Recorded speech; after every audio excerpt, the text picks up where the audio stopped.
इस कार्यक्रम के पुण्यार्जक हैं विद्या अरह गुरु भक्त परिवार चातुर्मास आयोजक श्री दिगंबर जैन धर्म प्रभावना समिति उदयपुर एवं श्री पार्श्वनाथ दिगंबर जैन मंदिर उदासीन आश्रम अशोक नगर उदयपुर चातुर्मास स्थल निवेदक वर्षा योग समिति 2026 एवं सकल दिगंबर जैन समाज उदयपुर अध्यक्ष श्री मेवाड़ बागड़ महासभा श्रीमान लक्ष्मीलाल श्रीमती तिलक देवी मनोज नेहा अंकित सपना एवं पोता पोती पंक्षी अंश माहिर एहसास समस्त बोहरा परिवार उदयपुर राजस्थान। आप सभी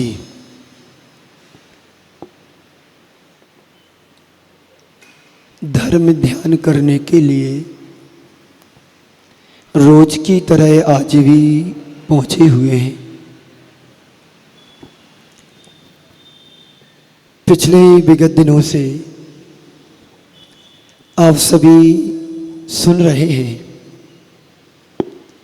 जीवन को बदलने के लिए, पर जीवन नहीं बदल पा रहा है। इसकी वजह क्या है? अनादि के संस्कार होते हैं, जल्दी बदलाव नहीं आता है। एक दिन मैंने कहा था पूज्य गुरुदेव के चरणों में मड़िया जी में, एक वृत्ति परिवार के पिताजी असाता कर्म के उदय से अस्वस्थ हुए, पुरुषार्थ किया, प्रयास किया, डॉक्टरों को दिखाया, लेकिन स्वस्थ नहीं हुए। अंतिम समय में डॉक्टरों ने कह दिया कि इन्हें घर ले जाइए, सेवा कीजिए। अब इन्हें उपचार नहीं, भावना चाहिए, सद्भावना चाहिए। सोचा कि चलो सामने गुरुदेव मड़िया जी में है, आशीर्वाद दिलवाएं, कुछ चमत्कार हो जाए। उनका नाम लेना ही हमारे जीवन का चमत्कार है। संत कहते हैं भगवान की आराधना करना अलग चीज है, उनका नाम मात्र से ही तुम्हारे जीवन का उद्धार हो सकता है, ऐसा भक्तामण में हम पढ़ते हैं। तो उन्हें ले गए गुरुदेव के चरणों में आशीर्वाद दिलाने की भावना से। गुरुदेव आए, आशीर्वाद दिया, और गुरुदेव ने जैसा कि कहते हैं कि भगवान का नाम लो, असाता कर्म का उदय आया है, ये भी टल जाएगा, अब बस भगवान का नाम लो। तो है मालूम क्या बोलता है वो जीव? जब व्यक्ति की गति दुर्गति में बदल जाती है, सदगति दुर्गति में चली जाती है, तो अच्छी बात सुहाती नहीं है। कितना भी पुरुषार्थ किया जाए, भवितव्य जब खराब हो जाता है तो अच्छी बात भी लोगों को बुरी लगती है। तो गुरुदेव ने कहा कि भगवान का नाम लो, तो है मालूम क्या बोलता है वो जीव? बड़े चिल्ला करके बोलता है, नाम लिया नहीं जाता है। गुरुदेव ने सोचा, एक क्षण नहीं लगा, इसका भवितव्य बिगड़ गया है, इसका भवितव्य ठीक नहीं है। ठीक है, आशीर्वाद है।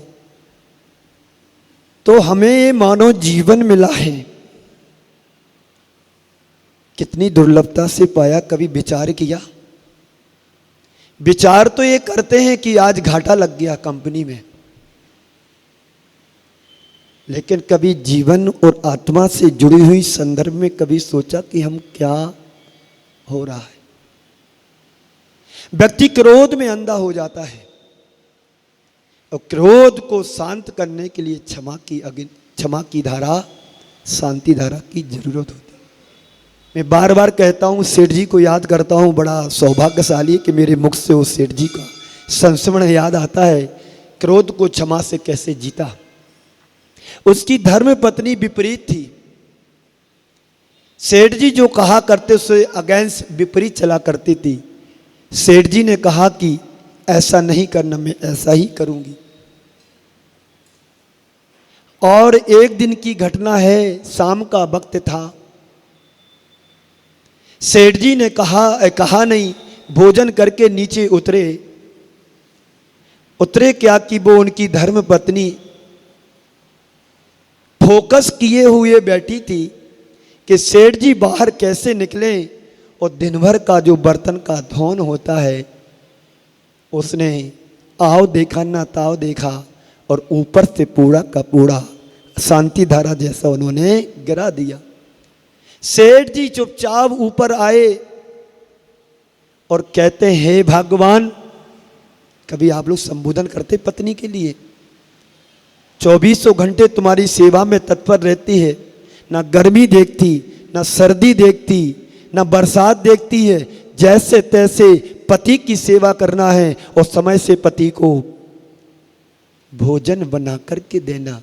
कभी भोजन में थोड़ा सा नमक कम हो जाता है, तुम्हारी थाली चक्रवर्ती बन जाती है और व्यवहार में परिवर्तन आ जाता है।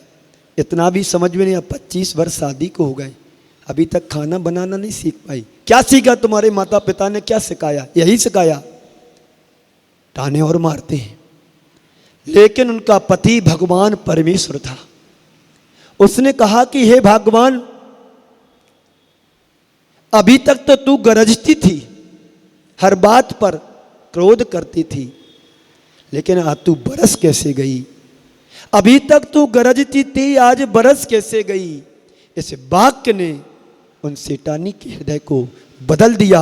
और मैं 1 माह से आपको देव शास्त्र गुरु के प्रति समर्पण कैसा होना चाहिए, धर्म के प्रति, धर्मात्मा के प्रति, गुरु के प्रति, गुरुवाणी के प्रति, करोड़ से करोड़ व्यक्ति गुरु चरणों में जाते हैं। आर के मार्बल 1000 लाख करोड़ के मालिक हैं।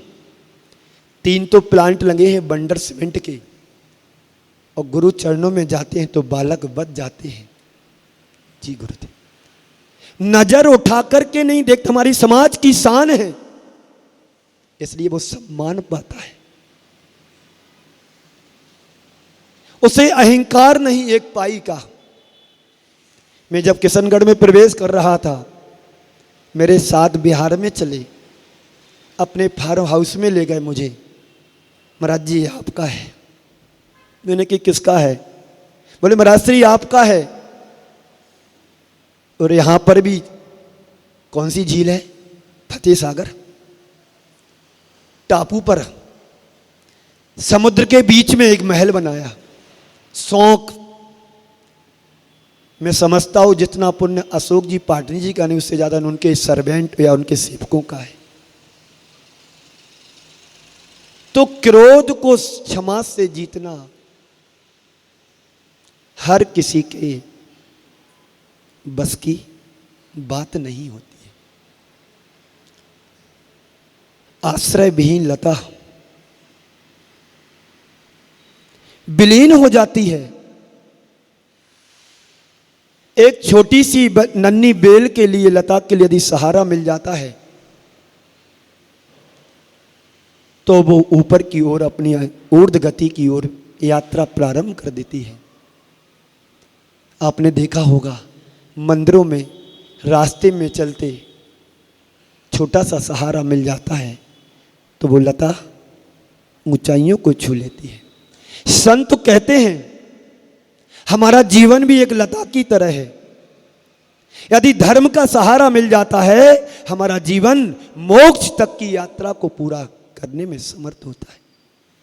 और यदि हमारे जीवन को सहारा नहीं मिलता है तो कहाँ मरुस्थल में जाकर के, रेगिस्तान में जाकर के अपने जीवन को समाप्त कर देता है। यही स्थिति उस लता की होती है। यदि वो पत्थर पर पड़ जाए बीज तो अपने अस्तित्व को ही खो देता है, और वही बीज भूमि पर गिरता है और तुम्हारे द्वारा खाद पानी और सेवा दी जाए तो वही बीज बनकर के वृक्ष नहीं बट वृक्ष का रूप धारण कर लेता है। आप पिछले दिनों से 2 दिनों से आप लोग धर्म ध्यान की भूमि पे अपने जीवन को समर्पित कर रहे हैं। कल आप सभी ने शांति धारा को शांति के साथ सानन संपन्न किया। और सानंद संपन्न होने के बाद आपने जो अनुभूति की होगी, मुझे तो देख करके सुन करके आनंद अनुभूति हुई, और आपको कैसा लगा वो आप जानेंगे। जब अच्छा होता है तो मन अच्छा हो जाता है, और जब बुरा होता है तो मन खिन्न हो जाता है। इस खिन्नता को प्रसन्नता में बदलने का गुण हमारे अंदर आना चाहिए। पानी गिरता है, सूख जाता है, और जब पानी सूख जाता है और जब पानी दोबारा गिरता है तो वहीं से बहता है जहाँ से उसकी धारा बन जाती है। ये संस्कार अनादि के हैं। हम सब कुछ पाते हैं पर समझ नहीं पाई तो सब कुछ पाने के बाद सब व्यर्थ है। अर्थ है, अर्थ का सदुपयोग करना नहीं आता है, सब व्यर्थ है। आपके पास वैभव है, वैभव की सार्थकता तभी है जब जीवन को धर्म वैभव से नहीं गुण वैभव से जोड़ोगे। हमारे जीवन में चमत्कार और आनंद आएंगे। चक्रवर्ती के पास वैभव होता है, चक्रवर्ती के पास सब कुछ है, लेकिन उसके पास क्या नहीं है? संयम नहीं है। तो चक्रवर्ती का वैभव भी कुछ नहीं है। चक्रवर्ती भी संयम का धारण तभी कर सकता है जब सारे वैभव को चक्रवर्ती को त्याग करता है। इसलिए आचार्य समंत्रभद्र महाराज ने अरहनाथ भगवान की स्तुति करते हुए लिखा है। किसकी स्तुति करते हुए? बोलो तो सही। अरहनाथ भगवान की समंत्रभद्र महाराज ने सबसे बड़ी स्तुति लिखी है 20-25 श्लोकों में।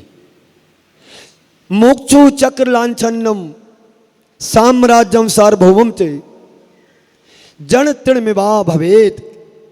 हमारे आचार्य भगवंत कहते हैं चक्रवर्ती ने अपना वैभव भी, साम्राज्य क्या है तुम्हारे पास? एक तिनके की तरह भी नहीं है। तो उन्होंने इतने बड़े साम्राज्य के लिए, वैभव के लिए जन तृणमिवा भवेत, जीर्ण छीण तिनके की तरह छोड़ दिया। हमारे पास 2 पैसे होते हैं, यदि 1 पैसा मेरे पास गिर जाता है तो दिन भर जी कैसा होता है? मेरा पैसा चला गया, मेरा पैसा गिर गया, मेरा ऐसा हो गया। मैं बचपन की एक घटना सुनाता हूं। मेरी गृहस्थ अवस्था की माँ है, एक 35 वर्ष पुरानी घटना होगी। उनके कान में 20-20 ग्राम के फूल चलते पहले पहनती थी। वो एक गुम गया, काम में कहाँ चला गया पता नहीं। सारा दिन महीनों गुजर गए, छन्नी की तरह छान मारा, मिला नहीं। फिर थोड़ी समझ आई होगी, 1 के 2 बनवा लिए। व्यक्ति के जीवन में थोड़ा सा निकल जाता, गिर जाता, गुम जाता है, सारी जिंदगी उसके शोक मग्न जीवन को बना देता है क्या तुम्हारा जो तुम जिस पर अधिकार जताते हो? मेरा अपने पास कुछ भी नहीं है अपना, ये सब बाहर की माया है। कल हमने भजन संध्या की कमरे के अंदर क्या लिखा था? चक्कर में पड़ने वाले को माया बहुत चखाती है, चक्कर में पड़ने वाले को माया बहुत चखाती है। बनता है जो दास उसी का, काया बहुत रुलाती है, काया बहुत रुलाती है। छाया साथ ना देती है, छाया का पीछा करने वाले को छाया हाथ ना आती है। गुरु सेवा ही भक्त जनों को भव से पार लगाती है, गुरु सेवा ही भक्त जनों को भव से पार लगाती है। तो छोटी सी नन्ही लता जब उसका आश्रय मिलता है तो बड़ा अपने जीवन को ऊंचाई प्रदान कर देता है। आश्रय कहें या आलंबन कहें, ये दोनों चीज़ें एक अर्थवाची हैं। किसी का स्तंभ पाकर के वह छोटी सी लता अपने जीवन को आसमान को ऊंचाइयां दे देती हैं। वही लता जब आश्रय विहीन हो जाती है तो कहाँ जाकर के भटक जाती है, नष्ट नष्ट जीवन को कर देती है। जीवन के पल्लवन और विकास के लिए आश्रय और आलम्बन हमारे जीवन के लिए बहुत जरूरी होती है। वह आश्रय है धर्म का आश्रय। धर्म करत संसार सुख, धर्म करत निर्माण, और धर्म पंथ साधे बिना अशोक नगर वालों, उदासीन आश्रम, उदयपुर। धर्म करत संसार सुख, धर्म करत निर्माण, और धर्म पंथ साधे बिना नर त्रियंच समान। इस समानता कब असमानता में बदल जाए कुछ नहीं कहा जा सकता है। तो जिसका आश्रय पा करके हम अपने जीवन को धन्य करते हैं, ये धन्य तभी होगा जब हम धर्म को समझेंगे। और ये धर्म जब जीवन में आएगा तो जीवन धन्य बनेगा। तो हम अपनी जीवन लता को सिद्धालय तक की ऊंचाई देने के लिए समर्थ तभी हो पाएंगे जब हम अपने जीवन को शुद्ध बनाएं, विशुद्ध बनाएं। तभी जीवन हमारा सिद्धालय की यात्रा तक पहुंच पाएगा। वही धर्म का आलम्बन के अभाव में विषयों के दलदल में फंसकर के व्यक्ति नष्ट हो जाता है। ये विषय कसाय है क्या? हमारी जन्म जन्मांतरों की आत्मा पर परत पड़ी हुई है। पानी का स्रोत तो नीचे है लेकिन दिखता नहीं है। जन साहब आर्किजन, पानी नीचे पड़ा है, आपको दिख रहा क्या यहाँ पर पानी है? जैसे ही ऊपर की परतों को दूर करता है मजदूर, जैसे जैसे गहराई में जाता है वैसे वैसे जल का एक स्रोत उसे मिलता है। वो स्रोत क्या है? हमारे आत्मा पर जन्म जन्मांतरों से कर्मों की परत पड़ी हुई वज्र की तरह वो संयम, तप, त्याग और तपस्या की जब कुलाड़ी पहनी छेनी चलती है तो वो परत दूर होती है। यही पहनी छेनी है। हम पढ़ते हैं छह डाला में, क्यों पंकज भाई? यही पहनी छेनी है। वो छेनी क्या है? जो हमारे कर्मों को काटने वाली छेनी होती हुई है, वो हथौड़ा और छेनी धर्म का है। कर्मों को जो वज्र की तरह है उसे तोड़ देता है। वज्र के कर्म तीर्थंकर भगवंतों ने कैसे तोड़े होंगे, कैसे उन्होंने पुरुषार्थ किया होगा। तुम्हारे पास कितना है, क्या है, मुझे नहीं पता है। उन तक महापुरुषों के पास एक छत्र राजा, चक्रवर्ती, कामदेव और तीर्थंकर जैसे पद को धारण करने वाले भी बाहर के वैभव को नहीं छोड़ते हैं, बल्कि अंदर कर्मों को भी तोड़ने में समर्थ हो जाते हैं। तो अपने जीवन को यदि ऊंचा उठाना है तो धर्म का आश्रय लें, सच्चे देव सद्गुरु की आश्रय पा करके अपने जीवन को निराश्रय बनाएं। जब निराश्रय बनोगे तो ऊपर उठोगे और आश्रय के साथ रहोगे, परिग्रह के साथ रहोगे। जब तक ऊपर नहीं उठ रहे हैं तो देव शास्त्र गुरु का आश्रय लेना जरूरी है, पुण्य का सहारा लेना जरूरी है। और जब पुण्य बढ़ जाता है और ऊंचाई बढ़ने लगती हैं तो एक समय ऐसा आता है सहयोग केवली भी पुण्य को हे समझता है, छोड़ करके अयोगी बनता है। सारे योग 11वें 12वें 13वें गुणस्थान का जो योग है उसको भी कितने समय में, एक इतना अल्प समय, आ ई उ री ली, इन 5 हिरस अक्षरों में जितना टाइम बोलने में लगता है तीर्थंकर भगवंतों को, उतने समय में अयोगी बन करके सिद्धत्व को प्राप्त कर लेते हैं। पर सहारा किसका लिया? धर्म का। किसका सहारा? धर्म का, अधर्म का नहीं। अधर्म का सहारा लेना भी नहीं है। पर हमारे जिंदगी के साथ, जीवन के साथ बड़ी विडंबना है। धर्म की बातें तो कर लेते हैं पर साथ किसका देते हैं? अधर्म का। धर्म की चर्चा करेंगे, पुण्य की बात करेंगे, पाप के साथ किसका देते हैं? एक बार पाप और पुण्य में बहस छिड़ गई, एक बार पाप और पुण्य में बहस छिड़ गई। गए परमात्मा के पास, पुण्य कहता है कि लोग मुझे चाहते हैं और पाप कहता मुझे चाहते हैं। बड़ा कौन है? बड़ा कौन है? तो परमात्मा कहता है पुण्य लोग चाहते हैं, बड़ी विडंबना तो है, साथ पाप का निभाते हैं। पुण्य को चाहते हैं, साथ पाप का निभाते हैं, इसलिए दोनों अपनी जगह सही है। बंधुओं, चाहते पुण्य को है तो साथ भी धर्मात्मा का देना चाहिए। अपनी धर्मात्मा के प्रति बुद्धि लग गई तो तुम्हारा जीवन भी धर्म में बन जाएगा। तो देव शास्त्र गुरु का आश्रय लेकर के हम अपनी भावनाओं को जगाएं और जीवन को आगे बढ़ाएं। और यही कारण है कि हमारे संस्कारों में अनादिकाल से जो जुड़े हुए हैं उन चीज़ों को दूर करना है, और जो आज तक नहीं पाया है उसे पाने का प्रयास पुरुषार्थ करना है। दिल्ली वाले यहाँ पर सब बैठे हुए हैं, मैं लोकेश जी से कहना चाहता हूँ, टेंशन और चिंता को तुम यहीं छोड़ कर के जाओ। क्यों टेंशन? एक बार मैंने कहा, पूछा, भाई तुम कहाँ रहते हो? बोले कबूल नगर में। दूसरे से पूछा तुम कहाँ रहते? शक्करपुरा में। तीसरे से पूछा कहाँ रहते? बोले कृष्णा नगर में। चौथे से पूछा कहाँ रहते? बोले शास्त्री नगर में। एक सौ और पूछा, भाई तुम कहाँ रहते? बोले टेंशन में रहता हूँ।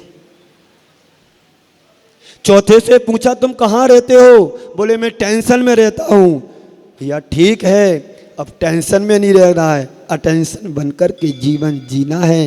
इन टेंशन को समझो, टेंशन को छोड़ो। ये जड़ है, तू चेतन अरु देह अचेतन, यह जड़ तू ज्ञानी, मिले अनादि यतंत्र बिछड़े जो बह अरूपानी। समय आपका हुआ। इन चार पंक्तियों के साथ मैं आप सभी को विराम देता हूँ। शेष अभी आहारचर्या होना है, और आपको जैसा कि बताया गया है ठीक 12:15 पर ध्वजारोहण का कार्यक्रम शुरू होगा। उसके बाद जस्ट बाद नीचे 12:30 बजे से आगे की क्रिया होगी, और वो क्रिया चातुर्मास की मंगल कलश की होगी। जिन्होंने इन कलशों को रखने में अपने धन को जो इन हाथ का मैल कहा जाता है उसको आपने परमार्थ के क्षेत्र में लगा दिया है।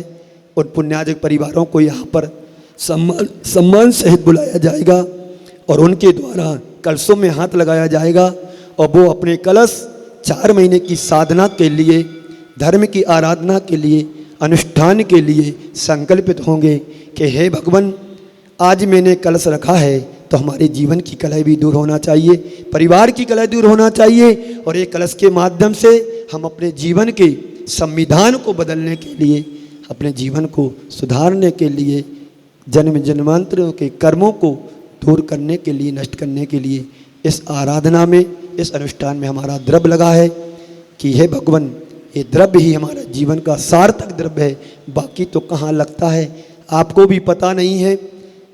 इसलिए डॉक्टरों के पास ना जाए, वकीलों के पास ना जाए, और पुलिस वालों के पास ना जाए। वो धन यदि परमार्थ में लगाते रहो, निश्चित तुम्हारी दिशा को, तुम्हारे जीवन को सही गति और दिशा मिलेगी। इसी 4 पंक्तियों के साथ में विराम देता हूं। सब दिए जलते मगर मन का दिया जलता नहीं, सब दिए जलते मगर मन का दिया जलता नहीं, खोजते ही खोजते ढल जाती है। पहाड़िया जी, खोजते ही खोजते ढल जाती है जीवन की शाम। सबका पता मिलता पर खुद का पता मिलता नहीं, सबका पता मिलता खुद का पता मिलता नहीं। बंधुओं, महानुभाव, सबके पते हमारे पास है, पर आप भी तो देखो कौन सी फ्लैट में हो, कि फ्लैट तो नहीं हो गए। फ्लैट होने की जगह फ्लैट में आ जाओ अपने जीवन की। कौन से नंबर में? मैं एक जगह बड़ोदरा में एक फ्लैट में 4थी मंजिल पर रुका था, जिसका बिल्डिंग था, उसकी बेटी लव मैरिज करके अपने पति के साथ 2 नंबर में रहती थी। मैं आना जाना 15 दिन वहाँ पर 1 महीना हुआ। मुझे पता नहीं कि यहाँ कौन रहता कौन नहीं रहता, लेकिन एक फ्लैट जो 4 नंबर का है वो साधु संत के लिए, संत निवास के लिए बनाया है। एक दिन उसकी माँ गृहस्थी जमाने के लिए आई, उसे मालूम था कि महाराज श्री ऊपर रुके हैं, संग दर्शन करने आई। आप पूछा कहाँ से आए? बोले हम यहीं के। कैसे आना हुआ? बोले मेरी बेटी यहीं रहती है। कहाँ रहती है? बोले 2 नंबर फ्लैट में, वो उसका दिया हुआ है। तुम्हारी बेटी? मैं तो 1 महीना होगा आज तक नहीं आई। बुलाओ उसको। बुलाया। हाल बुरा बेहाल है। हम कहाँ रहते हैं हमें खुद पता नहीं है, और मोबाइल में लिस्ट सारी संसार की है। ये भी लिस्ट तुम्हारे पास है कि कौन से स्वर्ग में जाना है, ऊपर वाले स्वर्ग में कि नीचे वाले स्वर्ग में जाना है, वो लिस्ट तुम्हारे पास है। संत कहते हैं सब दिए जलते मगर मन का दिया नहीं जलता है। खोजते ही खोजते ढल जाती है जीवन की शाम। सबका पता मिलता पर खुद का पता नहीं मिलता है। आचार्य कहते हैं खुद का पता करो कि हम किधर हैं, किधर मुझे जाना है, मैं कौन हूँ और मेरा क्या है, ये खोजने की ज़रूरत है। खोजोगे पाओगे, नहीं तो खड़े खड़े पछताओगे। अभी आप सभी ने सुंदर तरीके से आनंदित होते हुए 12 भावनाओं का पाठ किया। ये पाठ तुम्हारे जीवन को एक ऊंचाइयां प्रदान करता है। ये 12 भावनाएं वैराग्य की जननी कही गई हैं। इसलिए कहा गया है वैराग्य उपावन माई चिंतो अनुप्रेक्षा भाई। अनुप्रेक्षा का अर्थ होता है 12 भावनाओं का बार बार चिंतन करना। ये भावनाएं हमारे अंदर का वैराग्य और मजबूत करती हैं। जब व्यक्ति के जीवन में सभी दरवाजे बंद हो जाते हैं तो एक धर्म का दरवाज़ा ही शेष रहता है, जहाँ अपने शेष जीवन को विशेष बना पाता है। प्रतिदिन हम एक एक भावना के संदर्भ में समझ रहे हैं। हमारी भावनाओं की शुरुआत मंगत राय जी की 12 भावनाओं के द्वारा अस्थिर भावना से प्रारंभ हुआ था कि संसार में कुछ भी स्थिर नहीं है, न हमारा जो हमने जोड़ा है वो भी स्थिर नहीं है, और हमारा जब जीवन ही स्थिर नहीं है तो पर वस्तुओं को हम कैसे स्थिर समझ सकते हैं। सूरज चांद छिपे निकले ऋतु फिर फिर कर आवे, प्यारी आयु ऐसी बीते, कैसे बीते जैसे बीत रही है वैसे ही बीतेगी। प्यारी आयु ऐसी बीते पता नहीं पावे, पर्वत पतित नदी सरिता जल बहकर नहीं हटता। इस तरह से मंगत राय जी ने बहुत सुंदर चित्रण किया है। प्रकृति को लेकर के अपनी धर्म प्रकृति को समझने के लिए सूरज का उदाहरण दिया, चंद्रमा का उदाहरण दिया, ऋतुओं का उदाहरण दिया, नदी का, नालों का, पर्वत का उदाहरण दिया। ये सब प्रकृति के उदाहरण इसलिए दिए हैं कि संसार में जब प्रकृति की चीज़ें भी यथावत नहीं है तो जो हमने जोड़ा है वो कैसे स्थायी हो सकता है। यूँ कहना चाहिए परिवर्तन का नाम ही संसार है। हर तरफ हमें सिर्फ परिवर्तन ही दिखाई देता है। जब आपका जन्म होता है तो आपकी अवस्था को देख कर के लगता है कि कितना छोटा जीवन है हमारा। धीरे धीरे अवस्था बढ़ती है, ढलता है जीवन, प्रौढ़ अवस्था को पार करते हैं और जवानी का बुढ़ापा आता है, और एक समय ऐसा आता है बुढ़ापे का भी बुढ़ापा दिखाई देता है। ये क्या है? अस्थिर भावना का स्वरूप है। अस्थिर भावना के आगे हम बढ़े थे तो अस्थिर भावना के बाद आता है अशरण भावना। संसार में कुछ भी शरण नहीं है, सब कहते हैं, लेकिन लोगों का अनुभव तो यही है कि संसार में सबसे बड़ी शरण है तो हमारा धन है। धन ही व्यक्ति को सब कुछ दिखाई देता है। बात सच है, जिसके जीवन में धन नहीं उसके जीवन में कुछ नहीं। आज की परिवेश में यही कहा जा सकता है। लेकिन एक बात ध्यान ये भी रखना चाहिए दिल और दिमाग में कि धन भी कुछ नहीं है, एक दिन तुम्हारे जीवन को निर्धन बना करके चला जाता है। क्यों महावीर जी? इसलिए जब तक तुम्हारे पास धन है पर तुम्हारा नहीं, ये विश्वास भी तुम्हें इस पर करने की आवश्यकता है। संत कहते हैं तुम्हारे जीवन का निधन हो उससे पहले धन को सार्थक बना लो तो जीवन की सही सार्थकता है। आर के जैन साहब, बहुत वर्षों बाद आपका पुनः सूर्य उदित हुआ है उदयपुर में। वर्षों बाद हमारे जैन साहब जो पहले हर वर्ष आते थे अपने गुरु साथियों के साथ, इस बार उन्होंने मन बनाया उदयपुर की झीलों की नगरी उदयपुर में आज इनका सौभाग्य उदित हुआ है। सभी गुरु भक्त परिवार, तो मैं कह रहा था कि हमारे जीवन का निधन हो उससे पहले धन को सार्थक कर लें तो धन की सार्थकता है और जीवन की भी सार्थकता है। तो असरण भावना कहती है संसार में कुछ भी स्थिर नहीं है और कुछ भी स्थिर भी नहीं है। जिन जिन चीजों को मैंने अपना माना वह भी मेरी नहीं है, मेरे पास है, तुम्हारा भ्रम है और तुम्हारी हो नहीं सकती, ये सच्चाई है। असरण भावना के बाद हम बढ़ते हैं आगे संसार भावना में। संसार दुख सुख की पर्याय है और क्या है, कोई तन दुखी, कोई मन दुखी, कोई धन दुखी, थोड़े थोड़े सब दुखी और एक सुखी है राम का दास। जो प्रभु का भक्त होता है वही सुखी वास्तव में है। संसार भावना कहती है जहाँ जहाँ हमारी दृष्टि जाती है वहाँ वहाँ पर एक रूपता समरसता मुझे दिखाई नहीं देती है, सिर्फ परिवर्तन ही दिखाई देता है। उसके बाद संसार के बाद आता है निर्जरा। निर्जरा सभी समझते हैं, चाहे कर्मों की निर्जरा हो या शरीर की निर्जरा, निर्जरा तो चल ही रही है। संयम के साथ निर्जरा करते हैं तो कुछ सार्थकता दिखाई देती है, और निर्जरा यदि बंद चल रहा है और निर्जरा नहीं है तो हम अपने संसार को बढ़ा ही रहे हैं। निर्जरा को कैसे करना है, त्याग तप तपस्या के माध्यम से कर्मों की निर्जरा होती है। तन मिला तुम तप करो, करो कर्म को नाश, रवि शशि से भी है तुम में दिव्य प्रकाश। ये दिव्य प्रकाश क्या है, कर्मों की निर्जरा करने के लिए हमारे ज्ञानियों को देखो, पंडितों को देखो, विद्वानों को देखो, महापुरुषों के जीवन को पलट करके देखो तो उन्होंने भी यही साधना का मार्ग अपनाया और त्याग और तपस्या के मार्ग पर चल करके कर्मों की निर्जरा करके आज उनका जीवन हम सब के लिए आदर्श बना हुआ है। ये आदर्श तभी तुम्हारे जीवन में बनेगा जब उस मार्ग पर चलने की प्रेरणा उनसे पाओगे। हम प्रेरित होते हैं, प्रेरणा पा करके तो कुछ बात बनती है। निर्जरा के बाद, निर्जरा तो आगे निकल गया, पेज पलट गया।